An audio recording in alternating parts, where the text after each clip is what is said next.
Hi, this is BK Black Krishna from manfulwars.com, where I'm promoting polite patriotism to help nice ladies and gents teach kids, look, talk, and feel great, and discuss and share great info they find online, offline, locally to help improve where they live. So feel free to support the manfulwars.com efforts. There's PayPal and direct deposit donation links below. That's the most important thing, money, power, and respect, so that these ideas can get out there, because I don't know anybody else that's taking the offline information war this seriously. And if you help me, and then I can help you, and then you in Toronto or in Canada or wherever you live around the world can be helped as part of this process. So feel free to check out manfulwars.com for more on that. But this video is called NBA, Toronto Raptors award-winning Dr. Jack Armstrong on cultural appreciation versus appropriation. So NBA's Toronto Raptors award-winning Dr. Jack Armstrong on cultural appreciation versus appropriation. So first and foremost, NBA, National Basketball Association, Toronto Raptors, one of the best teams in the league right now. And Dr. Jack Armstrong is a he's one of the color commentators. Matt Devlin, his broadcasting partner, does the play-by-play of what's going on in the game. And Dr. Jack Armstrong, with his colorful ways and colorful personality, as a New Yorker who's an older guy with a twinkle in his eye that seems to be permanently stuck there. It's just a charming guy who'll just charm the hell out of any room he's in, or city he's in, or hemisphere he's in with his personality. He adds a lot of spice to the broadcast. So and then there's cultural appreciation versus appropriation, right? So a lot of, especially the radical left, is worried about cultural appropriation. Oh, don't do this, don't do that. Nobody can do this, nobody can say that. But if you can't have cultural appreciation, because it's misinterpreted as appropriation, then you can't actually contribute to respecting and liking cultures. You can't emulate things and tease each other about things or ask questions and so on, because curiosity beats ignorance, and being able to speak freely about each other and different aspects of your personality, what you're wearing, where you're from, what you're saying, and so on. Those are ways we appreciate each other. When you're scared to do all that because of the sort of phrase cultural appropriation and getting some feedback or blowback from it, that's when people get a lot more paranoid. So and I'll explain that, but first let me show you a little bit of who Dr. Jack Armstrong is. And this is a picture of Dr. Jack Armstrong.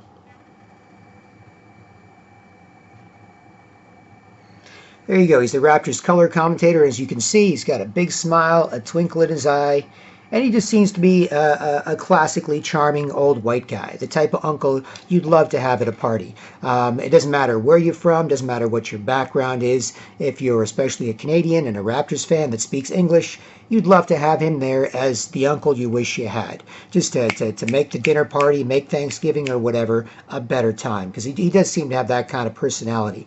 He's a New Yorker, but of course he's working in broadcasting, and of course he is a Torontonian by trade, and so he's very supportive of the city and of the Toronto Raptors organization as well. To show you his background and how popular he is, there's an article here from TSN. I did a Google search because I heard this on one of the Raptors broadcasts. Jack Armstrong wins award, and there's a Reddit thread. Canadian broadcaster Jack Armstrong won the Canadian Screen Award for Best Sports, blah, blah, blah. So let's look at a quick TSN article about it. It says here, Armstrong on his career in broadcasting and being named Best Sports Analyst 3 years straight. So it says here, for the third consecutive year at the Canadian Screen Awards, he's won the Best Sports Analyst. So the Best Sports Analyst in Canada, where there's a lot of sports in Canada. And he's won 3 years in a row. So why does he do that? Because he doesn't talk as a grown man like he's worried about what he's saying. He doesn't talk like he's worried about how he's feeling or how you're feeling. He's in a good mood. He wants you to be in a good mood, and he speaks freely as part of that process. So here's the TSN article. And there you have it. And again, this is cultural appreciation versus appropriation. So now I'll take you to an example of that from YouTube. I just did a little search on Jack Armstrong. And here's a clip from Just Jack, which I'll subscribe to. I like Jack Armstrong. And It says here, a brilliant 2 minutes of Jack Armstrong. Get that garbage out of here! And Christmas caroling.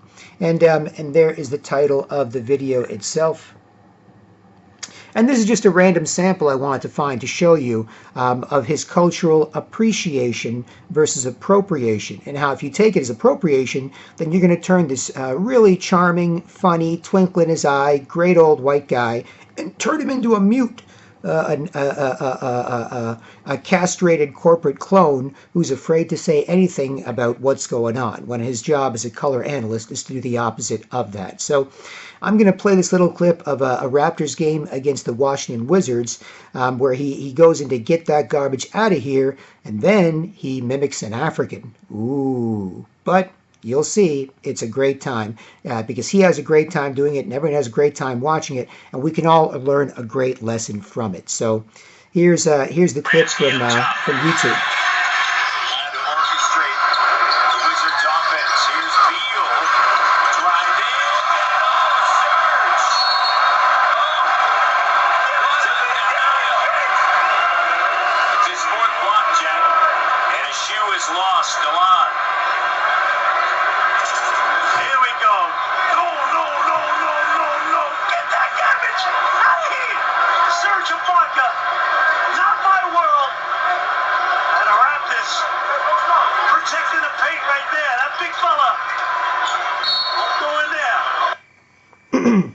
And what Jack Armstrong was doing there was he was doing his classic, get that garbage out of here, which he says during a block, when you block a shot. And he says, no, no, no, no. And by saying that, he's actually mimicking Dikembe Mutombo, legendary NBA basketball player, played in the 1990s, won several Defensive Players of the Year awards, 7'4", African dude. And he has a legendary, very, very deep, rumbly voice. I am Dikembe Mutombo. He's also a brilliant guy, a humanitarian, speaks many languages, has done a tremendous amount for the people in his home country in Africa. I believe he's from the Congo as well, but I'm not sure. The point is that you have this old white guy who's copying Dikembe Mutombo's famous no, no, no, no, where he used to block shots as a 7'4", primarily defensive player, and he would have his famous finger wag. No, no, no, no. Don't try and come in here and dunk on me. That is a big mistake. No, no, no, no. So how do you have this old white guy being able to use an African accent of Dikembe Mutombo, a black basketball player from Africa who speaks like that, and win Canadian Sports Broadcaster of the Year 3 years in a row? How? Cultural appreciation, not appropriation. And when he talks about Chris Boucher, a Canadian basketball player who's not one of the starting members of the Toronto Raptors. He's not even one of the top bench players, but he's a guy that is on the back end of the bench, 7 foot tall center, super skinny. He's playing in the Raptors 905 G League, and then he's called up to the main team, and he's starting to make his way up in his career. And when Chris Boucher comes on the floor, and Chris Boucher is hitting a 3-point shot, or as a 7-foot center is blocking a shot, he'll sometimes say, "Bonjour, bonjour." I don't speak French too much, Matty D, but I'm trying to speak a little French here. Bonjour, hey, bonjour, look at that. Bonjour, a 3 in your eye, right? So this is a New York guy who's a Toronto Raptors broadcaster, a 60, 70-year-old white guy with a twinkle in his eye and a great sense of humor. And he's copying African accents. He's trying to fake like he speaks French. Every time there's a player of a certain nationality, he actually incorporates that as part of his broadcast. Again, not for cultural appropriation. I want to steal this. I want to use this to make me better. I want to whatever. I want to use this to insult those people. No, it's cultural appreciation. And he'll do it with Spanish players, guys from Montreal, like Chris Boucher, Montreal, Quebec, a French-speaking part of Canada. And he'll say, "Bonjour, bonjour. I don't speak French, Matty D, but the best I can say when it comes to Chris Boucher is bonjour. Hello, I'm here. I'm hitting a 3-pointer. Look at me. I'm here. And that's how that's his cultural appreciation of these people and where they're from. You'd never look at him saying this, and clearly Canadians don't, and the people who gave him this award don't. You'd never look at him as being like, oh, can you believe what he said? He's talking about an African guy and he's saying, no, no, no, no, like using an African accent, right? Now, he's got some class, he's got some taste, he's obviously not going to push it, he's not going to go off on it. He's a color commentator on a sports broadcast, so he's not getting into the political nuts and bolts of this. But the point is, for him and for Raptors fans and NBA fans and Canadians and other people around the world dealing with issues of cultural appreciation versus appropriation, this is a perfect example. And I know, being from Toronto, Canada, one of the most multicultural cities in the world, before the sort of radical left corruption of liberalism made everyone paranoid and too paranoid to speak, and then act rude and sketchy instead of talking and make it harder to talk, and act more rude and sketchy and make it harder to talk, before all that crap popped off and made everyone sort of gender neutral, commie zombies, and uncomfortable and paranoid, or at least on the way there. This used to be perfectly normal. We used to joke around as part of our cultural appreciation. And me being from Scarborough, which is on the east end of Toronto, we knew that you had to figure it out or you had to fight. Curiosity beats ignorance. And so, we used to joke about it. And once we established who we are, where we're from, you could ask questions about people, questions about different things that are related to their cultural background if they were different from yours. And you could joke about those things. And, you could incorporate them as a normal part of your being familiar and comfortable with each other. So I wanted to make that point, because cultural appreciation can be cultural appropriation. Now, I'm not saying you shouldn't keep an eye out, right? But, I've, encountered people and they've asked me questions about my background and so on. And I could tell the first question, probably curiosity. Second or third comment, you get a sense. Are they genuinely curious and they're trying to be nice and find a way to relate to you by whatever they can? Hey, blue tie, where'd you get the, hey, brown eyes, hey, where'd you get the, oh, hey, brown guy, where are you from, what's your background? Whatever, they're trying to relate to you. Or you can tell when they're trying to mock you or pick on you or make fun of you. Very rarely happens, but I've been in that situation where it's happened a couple of times and it kind of sticks with you, where it's like, no, this dude's not trying to be nice and relate to me. This dude's trying to be a jerk. He's just a sneaky effer, initially trying to be nice. So my point is that as long as people are coming from a good place and they're trying to do it to appreciate a culture, whether it's wearing cornrows or dreadlocks or a kimono, a Japanese kimono, or Chinese this or Indian whatever, we appreciate that. I know, from family and friends and so on, with my East Indian background, that when white people or whoever, Asian or black or whoever it is, when they're sort of part of the extended family and they decide to wear Indian clothes and they're not trying to make a big deal out of themselves or how cool it is or whatever, they're not being artificial and fake about it like a lot of liberals are, virtue signaling crap, but they're just doing it to be respectful and they're having fun with it, and you're teaching them how to dance. No, turn the light bulb. It's like you're unscrewing a light bulb. That's it. Ding, ding, ding, ding, ding, ding, ding, ding, ding, ding, ding, ding, ding. And they're getting into that, then we all have fun with it because we know that's cultural appreciation, not cultural appropriation, which I don't even understand in many ways. How do you just take someone's culture, right? No, you can't do that. You're trying to steal their culture. How can a white guy with black dreadlocks or cornrows or whatever steal their culture? Or when it comes to accents in conversations. Me, I've had a background in hip-hop and spoken word and poetry, and in hanging out with some of the dub poets and so on, one of my guys I was hanging out with was really Jamaican. Like, spent most of his life there and came to Canada and now lives in the Greater Toronto area, last I checked.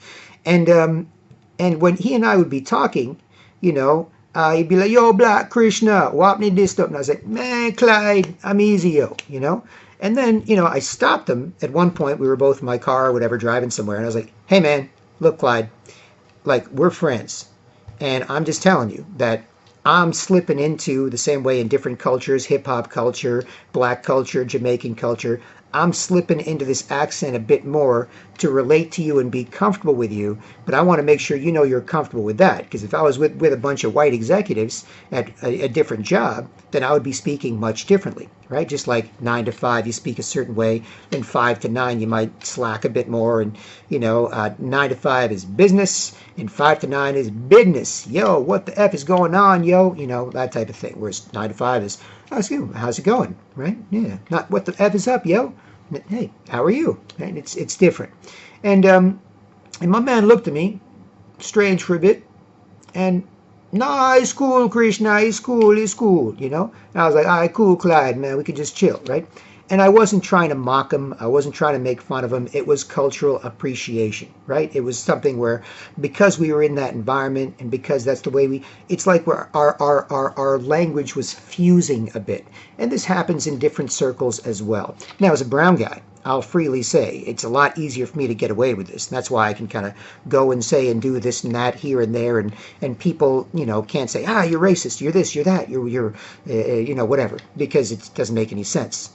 And there's not a lot of propaganda associated with who we're supposed to hate. There are groups that, different groups and different cultures hate, and they've got their own things going over there in India, whether it's hating each other or hating people nearby or whatever.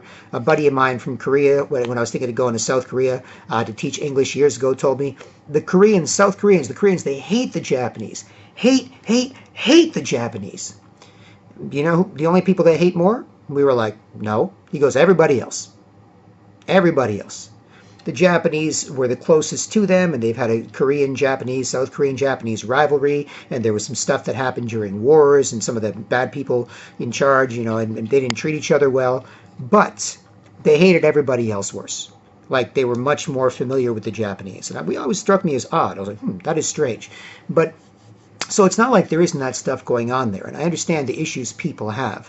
But I want to make, videos like this to make the point that whenever you hear about cultural appropriation, whenever you hear about this sort of thing, keep in mind, there are ways of keeping people from relating to each other, keeping people from getting along with each other, keeping people from talking about different cultures to the point where they can understand them and then appreciate them. Because instead, you've got to be like, don't say anything, don't do anything, don't whatever. Oh, I love Indian food. Oh, you love Indian food, do you, white guy? Huh? Why don't you just let the Indians have their own food? Huh? Who says you can love Indian food, huh? What's wrong with you, whitey? It's like, okay, then so much for that. And screw all those people, screw their whole culture, screw their food, screw everything about them.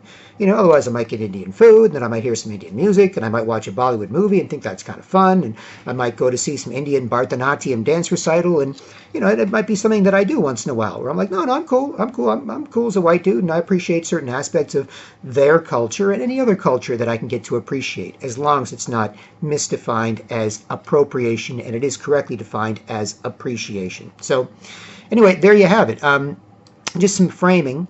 And again, NBA Toronto Raptors award-winning Dr. Jack Armstrong on cultural appreciation versus appropriation. So check out a Raptors broadcast, and you'll notice what I'm talking about when it comes to this, just like I showed you in that clip.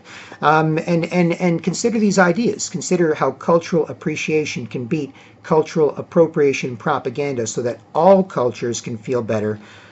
Speak freely, get to know each other, and if someone's really being a jerk, then you can identify that too, because you can identify the people that are real when it comes to how they feel and the people that are fake a lot more easily when you can relate better.